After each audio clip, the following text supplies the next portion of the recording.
मृत्यू पलीकडच्या मितीमध्ये पोचल्यानंतर माणूस काय पाहतो?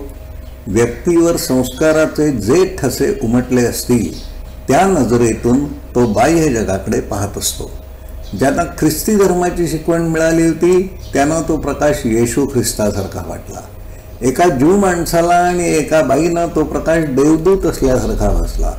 ज्यांना कोणत्याही धर्मपंथाची शिकवण नव्हती किंवा ज्यांचा या कशावरही विश्वास नव्हता त्यांना तो प्रकाशरूपी मार्गदर्शक आहे असे वाटले. या दर्शनानंतर त्या प्रकाशाच्या संवादाला सुरुवात होते.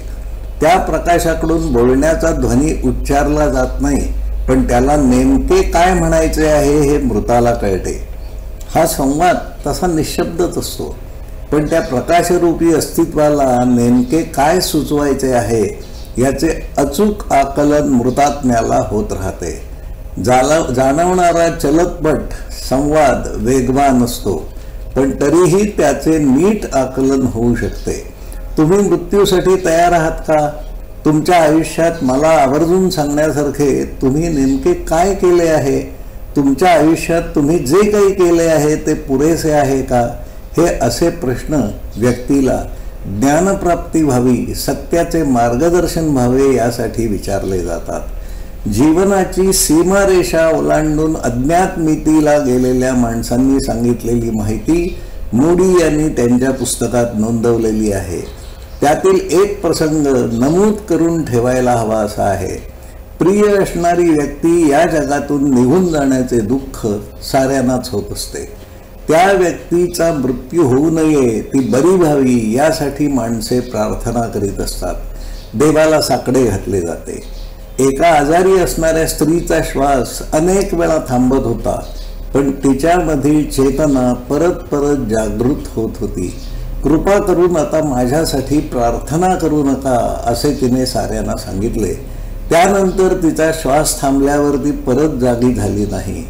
मुलांची जास्त काळजी वाटत असेल तर मरण पावलेली माता परत येऊ शकते.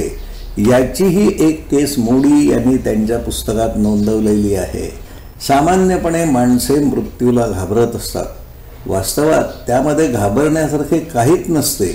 माणसे अज्ञानामुळे मृत्यूला घाबरतात. खरे म्हणजे मृत्यू ही जीवनाच्या बंधनातून मुक्ती आहे. मृत्यू हा एका पातळीवरून दुसऱ्या किंबहुना अधिक चांगल्या पातळीवर करण्याचा प्रवास आहे. मृत्यू तुझे स्वागत असे मनापासून म्हणण्याची मानसिकता ही आपली आपण तयार करायची असते. रेमंड मूडींचे मृत्यूनंतरचे जीवन हे पुस्तक वाचा. मरणाविषयीचे गैरसमज निश्चित दूर होतील. भविष्यात विज्ञानही कधीतरी हाच निष्कर्ष काढेल आणि विज्ञानाने हे मान्य केले आहे म्हणजे ते सत्य असलेच पाहिजे. माणसे तसे म्हणू लागतील. विज्ञान म्हणजे नेमके काय, त्याच्या मर्यादा काय आहेत यावर निरंतर संवाद चालू राहायला हवा. आपल्याला हे पटते का?